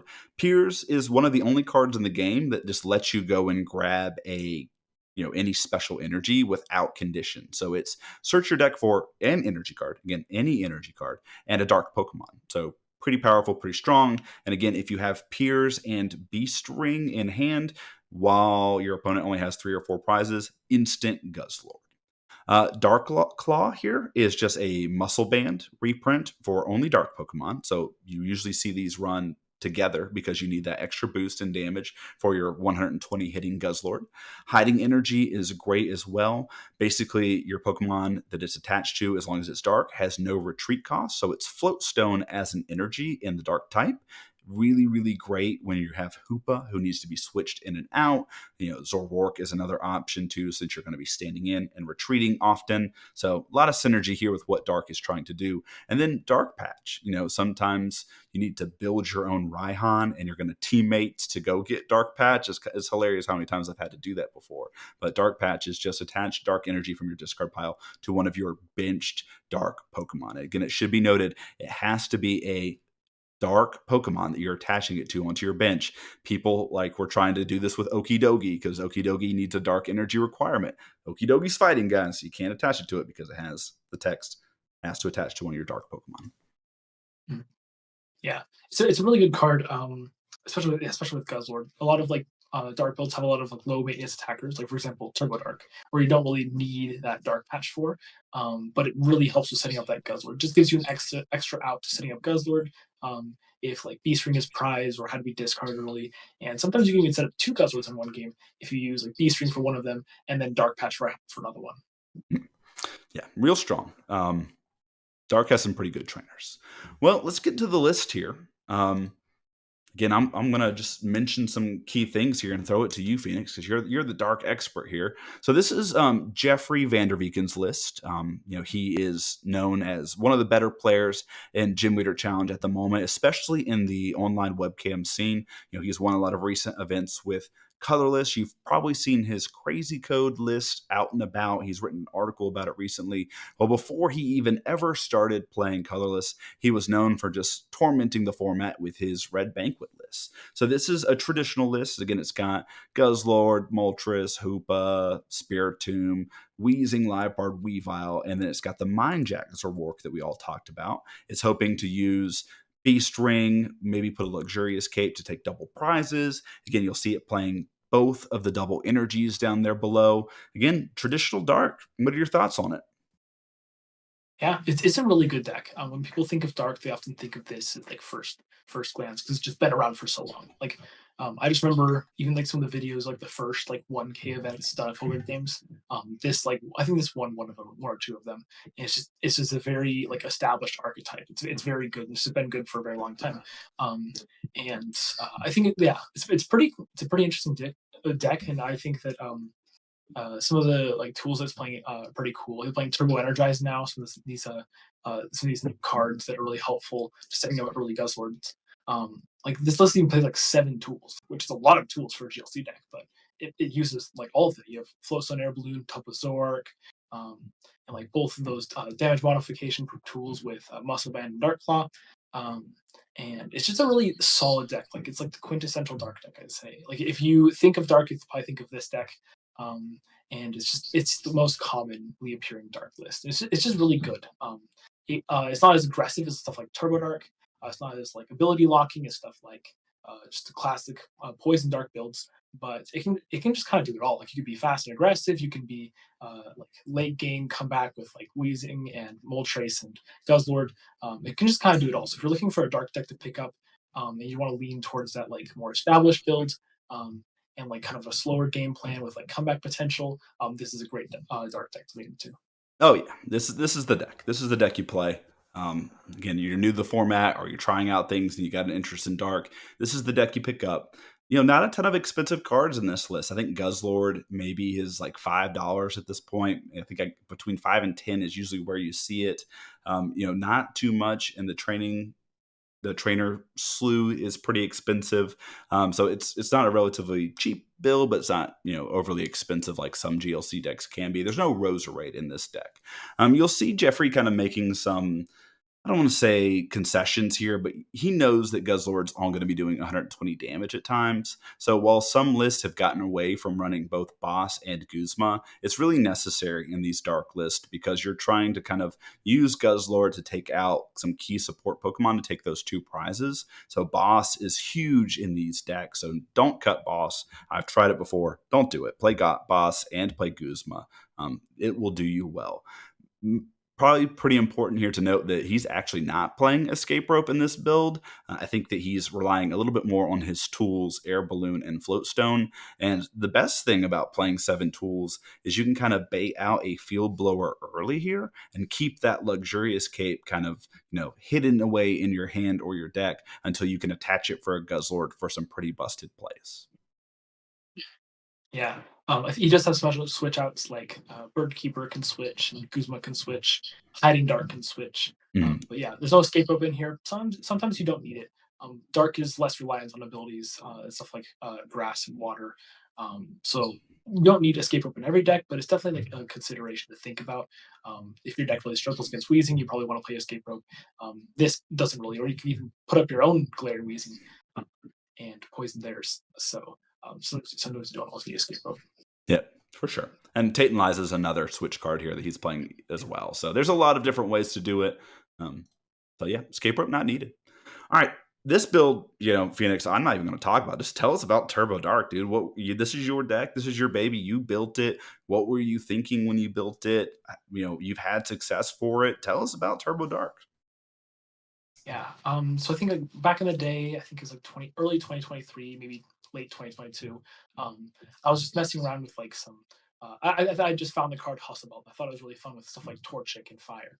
Um, and I was just messing around with it, and I saw the card Spirit Tomb, and I'm like, oh, this looks pretty interesting. Wonder if you could put Hustle Belt on there. So I started trying that with like more Peko, and like my first builds of the deck were just super duper turbo. Like every card, like every other card was like an item card, like X Transceiver, Order Pad, and it was just like the entire point of the deck was to get the Donk. Um, and the funny thing is, like it's actually possible to go 2 turbo and actually become inconsistent. So the deck was actually pretty bad at first, but it was like consistently getting a knockout. But like after it got that turn one knockout with more Pekka or something, you're just not hitting the damage that you need to do to actually stay in the game. So then I started to like kind of cut back on some of those more greedy cards like X Transceiver, Order Pad, and then just put back in good cards like Guzzlord. Um, because it's hard to make a good dark deck without cards like Guzzlord. Um, Being able to have that comeback potential, being able to have the ability to take 2 prizes, it's pretty important for a dark deck. So it has a lot of those same things like normal dark. It has Guzzlord, it has Hoopa, and it has Weavile, but also has a bit of a different Zork. I think just the main differences between this and classic dark is that it doesn't play the Wheezing or the Moltres, which are both like kind of slower and harder to use early game. And like if Weezing gets gusted around by like Escape Rope, Boss's Orders, or Guzma, it doesn't really do much late game. Like four damage counter poison is not really doing much to a Snorlax that's hitting you for 180 every turn, or a Special Waves Wailord. So this deck tries to be really fast and aggressive in the early game, and then in late game use Guzzlord and like Boss's Orders to take out their support Pokemon.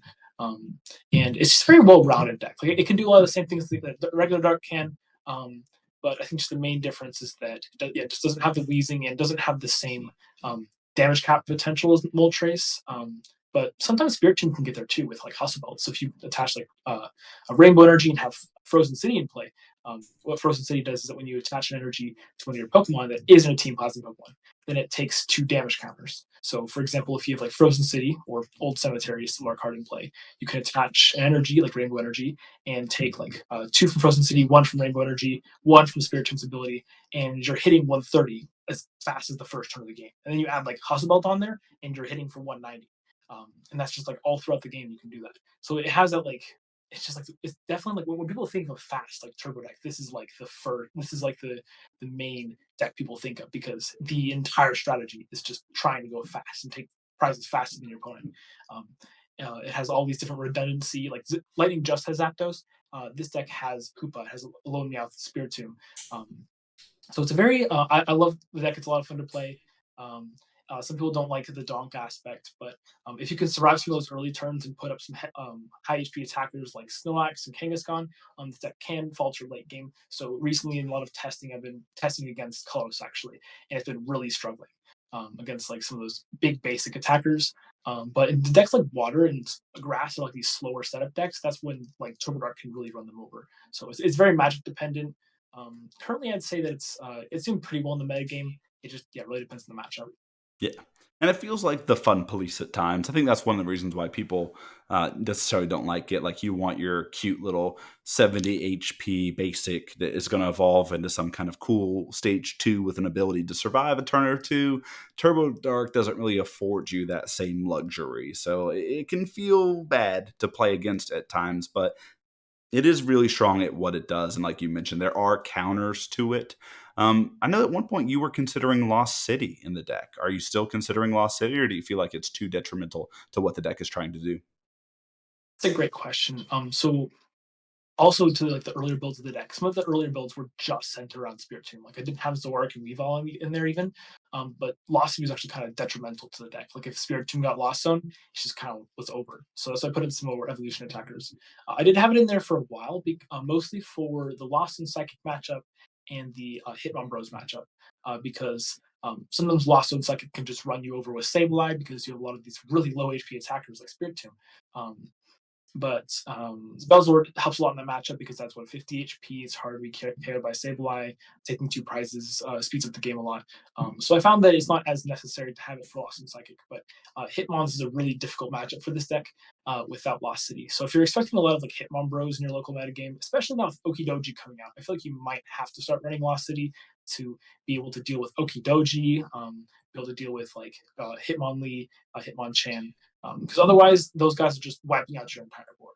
30 HP Spirit Tombs, tiny little Meowths and Liepard and Zoroark and everything. Everything's such low HP that one like Hitmon Bros like chain of attacks could wipe your entire board. Yeah. And that, as a fighting player, I love to see Dark across the table from me. Once you hit the Leopard, because it has weakness too, you're kind of just playing a similar game. You're not drawing cards; they're not drawing cards, except using a supporter. And then, of course, you have the weakness kind of to help you out if you're on the fighting side of things. So, everyone, play more Dark. I need you guys to do it for me. I would appreciate it a ton. But Turbo Dark, strong list, Phoenix. The community thanks you for such a sweet build. I think when I was playing against you on PTCGO, you were still playing more Pico, and so that's what I remember playing against the most was that build. So it's cool to see kind of where the deck has come from those moments and where it is at now. Well, Dark, beyond the donks and double prizes, does have like a more controlling build, and that's the poisoned build. And you can really take the poison builds in like 2 different directions. Venoshock is an attack that you'll see quite often on dark Pokemon, which it does extra damage if the Pokemon's already poisoned. So that's kind of its own specific build is Venoshock poison. And then there's this build, which is more in on kind of being disruptive, poisoning your opponent's Pokemons, making them switch out. Everything's going to have a little bit of poison damage on it. Maybe you can take a couple KOs. And then, like, after you've maybe taken a couple KOs, you can kind of come in at the end and sweep with your Guzzlord. So you'll see those threats that we talked about earlier. Wheezing is the key here. Overquill, which can attack for free, Toxicroak, which doubles up damage counters. You'll see both Perilous Jungle and Verbank City there in the trainer suite. And then, of course, Guzzlord to kind of wipe things up. But Hoopa's in there too, because sometimes you just need to take a KO. And since your opponent's Pokemon are probably going to have damage counters on them, Hoopa is not only good early, but it can also come in late and kind of chip away at those things that are already damaged. Luxurious Cape here to kind of help protect your Wheezing if it's in the active. Zorwark to kind of go back and recycle some of those important stage ones. It's just good. It's a good build. How do you feel about Poison Dark? I actually built this list recently, and I was playing with it in paper. And it is a lot of fun to play. It's pretty good. It's really cool. Like the deck doesn't have to play like some of those damage modifiers, like Muscle Band and Dark Claw, because your poison attackers are building up the damage. So your Guzzlord can like hit those big numbers. I've often struggled a bit getting it to work consistently. Sometimes this deck can struggle if you prize like Wheezing, because it's kind of like the linchpin of the deck, or like things like that. This deck can be susceptible to prizing, and just like some inconsistency from just being a little bit slower. But if you get set up against like some of these ability decks, like it's really really hard. I think this is one of the most matchup dependent dark decks. Like if you're going against like water and grass, it has an amazing water and grass matchup. But if you're going against like stuff like fighting that doesn't have much abilities, then you're gonna be having a pretty hard time, because these stage one attackers are just harder to stream effectively than stuff like Spirit Tomb, stuff like Hoopa. It's like less aggressive, so it can't take those early prizes. But it does have more of that controlling ability lock potential. So it really just depends on the matchup on how good this deck is. But don't underestimate it for sure. It can really lock down the game with Wheezing. Yeah, I've had a similar experience to you. It's been amazing, or it's been kind of bad. I like it a lot. Again, Dark was one of my first decks. This is one of the builds that I tried out. Mahone has a great video out there about like his original Poison Dark list and kind of the cool things that it was trying to do. It's just hard, you know, it, when your opponent has an 150 HP Snorlax. And I know I keep pointing to that, but that's just kind of the reference point where I think the format is at the moment. But when your opponent has like a big basic that can be attacking early into what you're trying to do, and they can power it up without abilities, it's hard for Galarian Wheezing to be effective. And then if Galarian Wheezing isn't effective, then these Poison Dark decks kind of crumble at the seams because they're really all in on early disruption while applying that little bit of pressure that makes your opponent maybe burn an escape rope or a Guzma early so that you can kind of take advantage of that late while you recycle that Galarian Wheezing again. So if Galarian Wheezing's bad, the deck is bad. Pretty much. And this last little dark list that we're going to talk about here is a build that's, surfaced recently after the 151 set got printed. People looked at two big stage twos and evaluated them in different ways. And that's the Nido Queen and the Nido King. And they're both pretty interesting. They're cards we haven't talked about yet. So I'll take a moment to do that. But Nido Queen is, a stage two with two different attacks. The first attack is 2 energy and it does 90, but it doesn't let basics damage it on the following turn, which has surprisingly turned out to be pretty good in a basic dominated meta. So if you're expecting to see a lot of big basics, this Nidoqueen is actually kind of the star of the show and kind of your primary attacker in those situations. The Nidoking is the card that when we saw these two cards revealed, we all thought the Nidoking was going to be the thing that was kind of wrecking the format if it was even viable. But basically, if you have Nidoqueen in play, you can attack for free, and then Venomous Impact does 190 damage and then also poisons. So you're effectively doing 200 damage for free as long as you have these two stage twos set up. So it's very interesting. This build comes to us from Pellet. He's playing the Crobat line that draws cards instead of the Liepard here. You're going to see him play Phantom Transformation Zoroark because you're going to need to recycle maybe Nidoqueen or Nidoking at certain different times, and that card helps you out. It is important to note that if you do use Phantom Zoroark and you get back to stage 1, you can't immediately evolve into it. Don't make the same mistakes I've done. I did it in a game one time. I thought it worked like Ninja Boy and Thornton. It does not. And then you just got the other early aggression, Spirit Tomb, Spoil the Fun, Alolan Meowth, and then Wheezing there to kind of round out the Pokemon suite. How do you feel about the Nidos right now? I think an interesting deck is in playing Liepard. I feel like that's just an upgrade to Crobat, because Crobat is only a one-time use thing. If anything, you'd probably want to play them together. Maybe use bench space as a consideration. Mhm. But yeah, when this deck was like first, like when you was like first, like messing with the idea of this deck, he mentioned it in Discord. I was not a huge believer in it at the time because I was like, two stage twos, especially in dark, it just has a really hard time getting that into play consistently. But I kind of underestimated how powerful that Night Queen can be. It's just like locking down games against these basic focus decks. And also, Phantom Transformation Zord does help a lot. Even if you can't evolve it in the same turn, it does provide a lot of redundancy in recovering some of these big stage twos. It can help with things like Wheezing, Weavile. If you're playing the light part, you can get back light part if that gets gusted and knocked out. So honestly, like this deck just surprised me with how good it actually is. Definitely don't underestimate this one. If you're building like a big basic focus deck, like Colorless, for example, maybe like a Turbo Dark type of deck, definitely keep this one in mind because it could show up to one of your local tournaments. If you don't have like a way to get around the Night Queen, you could just lose the game on the spot. Yeah. Yeah, I've been one of the reasons why I've been thinking about maybe adding Dodrio into your colorless list. It's just, it's another card to help you draw in a pinch, and then it's just a pretty reasonable attacker at some point in the game. So, and it's also an evolution Pokemon, so you can maybe take a KO with it. So I'm considering Dodrio in my colorless list, maybe because this deck exists and people are interested in playing it. Not sure if it's the right card, but it's definitely a card you can play if you're expecting this Nidoqueen to show up.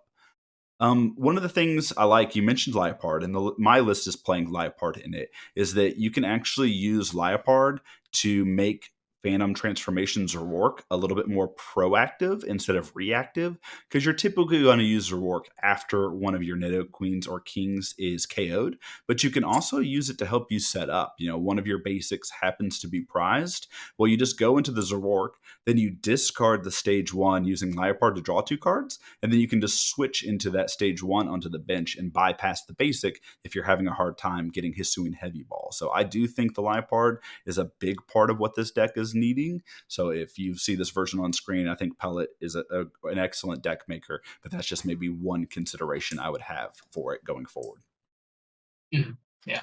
Some other cool things you can do with like the Phantom Transformation Zork is like you mentioned like if like the basic is prize, but you can actually have like for example, let's say you have the Nidoran like male on the bench, you rare candy that into not a king and attack with that for free, right? You can actually use Zork to switch into like the Nidorino, so that once your Nido king goes down, you can like evolve into it the next turn. By recovering it, so there's some really cool plays you could do with like rare candy in Phantom Transformations org that definitely don't underestimate this deck, I'd say. Yeah, yeah.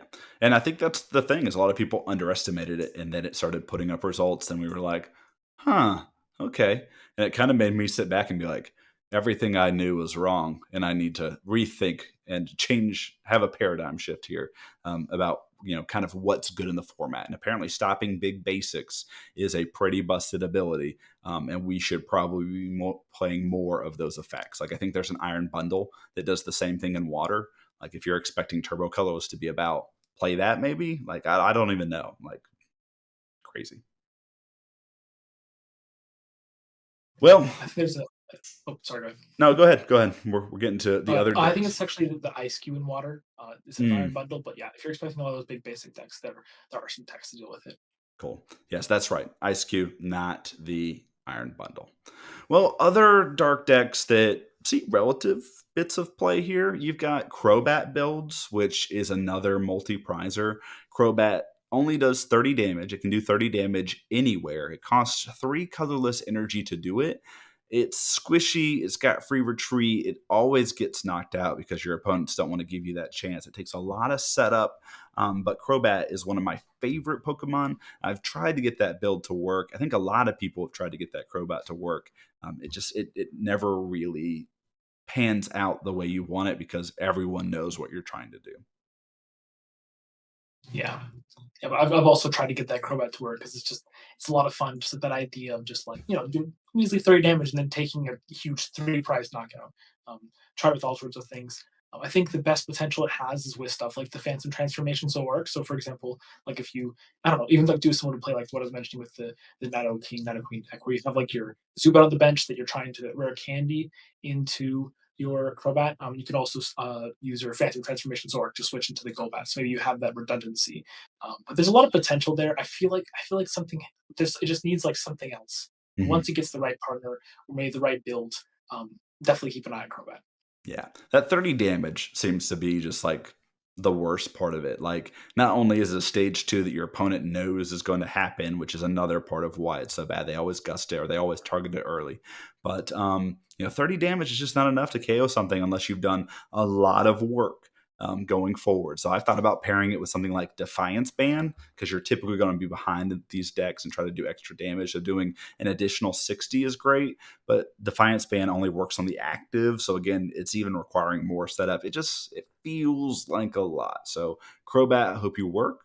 But we're getting another Crobat coming up that's going to be kind of interesting, which I think will actually be pretty good in Dark. So again, we'll talk about that when we get to Fabled Shrouds. But I think Poison Dark is getting a big upgrade because they'll get to play the Golbat that draws cards, and then they'll get a pretty decent attacker on top of that. So, all right, we'll say that for later. Um, Guzzlord on repeat is another kind of deck. There's a couple of different builds that just try to recycle Guzzlord over and over and over again. If you turbo energize in the early game, you can use Guzzlord. Then you Beast Ring, and you can use it in the mid game to take two more prizes. And then some builds are playing the Hydreigon that looks at the top couple cards and chooses energy and attaches them. So you can use that kind of in the late game to get Guzzlord. So there's these decks that try to take all six prizes through three Guzzlord attacks. They are super fun. Are they good? I don't know, but they're super fun. Yeah, I've seen like some success from them online. Um, I just personally think they're not like as strong as some people think they are. Like against certain decks, they can like dominate the game. Like if you're playing, I don't know, against like a Turbo Dark deck, a lot of their attackers have very low HP, or like against Psychic, a lot of those attackers are weak to Dark. Then you could just be taking double prizes every turn.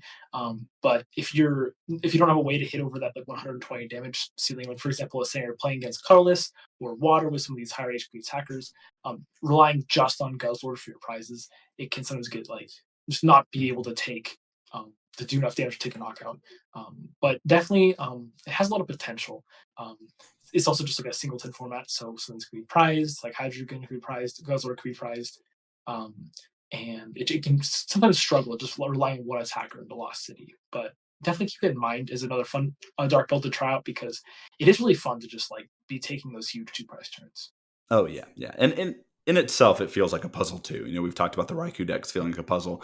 These decks feel like a puzzle. And again, if your opponent does stuff to disrupt you, it can be difficult. But like I haven't even really tried these builds since the new Mallow reprint, the Cypher Maniac Codebreaker. That might have upped maybe the consistency of these decks a bit, especially with the Hydreigon, because you can kind of stack that energy. So it'll be interesting. I might have to go back and try it, but I'm with you.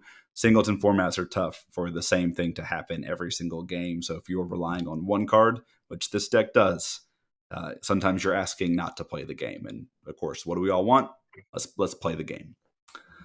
The last builds here, and I'm not super familiar with them myself, but there's some dark control builds out there, which are basically stall mill decks. When you look at stall decks, what do you need? You need ways to, you know, uh, gust up your opponent's Pokemon, stall them in certain situations. You need item recovery because you're going to be using things like, counter catcher, or there's like the tricky shovel that people use to help mill their opponents out over and over again. So you have Junk Hunt Sableye. So Dark Control is a build that exists, but like all control decks that are trying to mill out their opponent, time is your biggest weakness.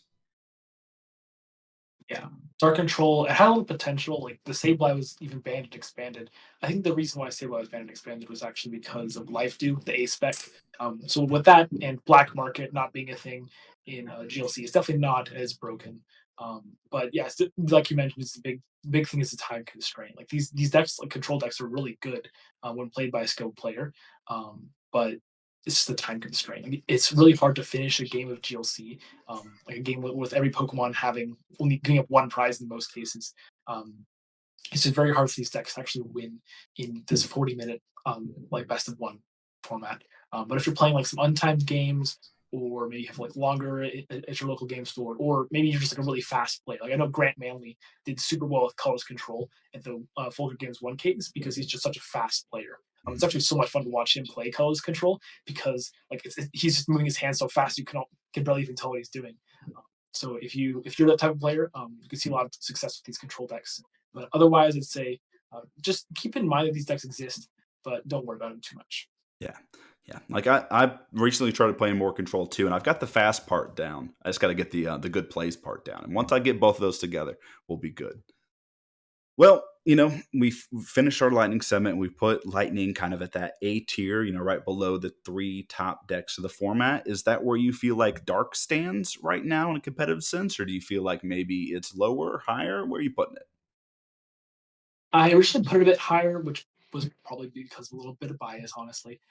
But then I tested against like Colors, and it can really struggle against like Kangaskhan, especially because you can't use Zorak to copycat it for a knockout. Sometimes you can struggle against like special waves, Waylord. Like for example, if they play Lost City under Zorak, you can have a really hard time responding to those really big HP attackers. So against some of the top decks, it can struggle, but it has a really good psychic matchup to make up for that. Like one of the best weakest matchups in the game, in my opinion. It's really hard for like a Guzzlord Dark deck to lose against Psychic because Guzzlord has Psychic resistance as well, which means stuff like Necrozma and Gallade can't even knock it out without a damage modifier. And then you can put like Fighting Fear Ball on it for even more. So I feel like it's a really good type. It's just like Lightning. It takes a skilled player to do well with it. That's just pretty much any deck in GLC, honestly. Like, even some of the top decks that are considered like easy to play still takes plenty of skill in a singleton format, managing resources and everything. So I feel like it's definitely in that A tier. Maybe you can order around a bit. I'd say it's definitely on the higher end. With like some of the other types, like some types are on the lower end, like fire and fighting are probably on the lower end of A tier, but that doesn't mean they're bad. Like it just means they're harder to play. You have to be better at the game. Yeah. Being good is obviously the most important thing when piling a deck. And that's what GLC is all about. Well, putting it the A tier. Well, what does Dark get from Twilight Masquerade? Nothing. It's getting nothing. I don't think there is a single card from Twilight Masquerade that you're probably putting in your Dark deck. Carmine, which is a trainer, which is discard your hand, draw five, is I just still don't even think that's good enough. So I don't think that you're probably adding any cards from Twilight Masquerade into your Dark deck. You agree with me there, Phoenix? Yeah, pretty much. Well, that brings us to kind of the end. We got one shout out here before we close out today, and just announced today. So if you're watching this back and you're considering playing in a online tournament, we had our spring championship about a month ago now. It feels like. Well, the summer championship has gotten. Published, and today we know the date. It's going to be July 13th. It's going to take place in the Cardboard Warriors Discord. And again, another $100 prize pool. Courtesy of Heavily Played, a new kind of Pokemon TCG player competitor that's going to be coming out here in a couple bit. But that's it. I'm excited. There's another big tournament, some more data for us to dig through. Yeah, I love these big tournaments. Probably won't be able to play in this one, unfortunately, because I have some things going on once again. But I just love these big tournaments because it just gets more people out playing the game. Like it's exciting to like remember the old days where we had PTCGO and some larger tournaments. So definitely keep this one in mind. Just keep an eye on the results and everything. It's cool to see how the metagame develops. I'm hoping that we'll see some more representations from like the other top types like Special Waves, Waylord, and Tinkaton Gallade Psychic in the next one. Hopefully, we can see more of that. Just see how that fares into the metagame. But yeah, I'm really excited to see what's going on with this one. Yeah, yeah. You got any predictions for what you're expecting from this tournament? Obviously, Twilight Masquerade will be legal. What do you think's going to win it all? That's a great question. I think it's so hard to tell because like Colossus is just like dominating right now. But Special Wave Waylord has a really good matchup into Colossus and Okidoji. It's hard to know how much that will shake the meta up. Like, will fighting be like a top contender with Okidoji now because it really does thrash Colossus. Like some of my early testing, like Okidoji just destroys Colossus. It does really well until even like Lugia, the resistance doesn't matter. So we'll have to see like how well Okidoji does into some other types like Psychic and stuff. But I feel like we're going to see a good representation from all of those top types. We're gonna almost see like a triangle format between like colorless and psychic and water and fighting because like fighting probably has a good colorless matchup, but a hard psychic matchup and probably a bad water matchup. And we're just gonna see. It'll be interesting to see where it actually shapes up. And I think it'll come down to player skill. Like it's the same thing. It's like GLC. It really comes down to just like player skill. Like at the top tables, the person who's the most experienced with their deck. Like we often see Jeffrey doing super well with his colorless list, because he's just so like experienced with it. He's been playing it for years. So the person who knows their deck the best will probably end up playing. Yeah, and that's where my prediction is going to go. If I see Jeffrey registered, whatever deck Jeffrey's playing is the best deck of the day. Leonardo is a good player. He plays in a lot of tournaments. He played in the last one. He was playing Fishy's Jump. I think he got a little unfortunate in a couple games because those Fishy Jumps builds can be a little, sometimes inconsistent, especially since they're playing like 17 or 18 Pokemon at times, plus 11 energy. So when, half your deck is cards that don't get you a lot of, it's going to be tough. But I think Leonardo is another player to look out for looking on that. I know Evan Wiki, who played Lightning into the last one, is going to play again too. So, we might have some return top fours. And I'm just love that you're mentioning fighting. It's like a relevant deck too. Like, hey, look at how far we've come in the last year. Fighting is being mentioned as a potential player and winner of a tournament. Let's go. So good news there. Well, on that note, Phoenix, thank you for joining us today. It has been a pleasure to have you on the Let Loose podcast. Thank you. Yeah, it was a lot of fun. Thanks for having me on here. Yeah, cool. Well, everyone, you guys have a wonderful evening. And thank you again for listening to the Let Loose podcast, the podcast dedicated to all things Gym Leader Challenge in the Pokemon TCG. We'll see you next week.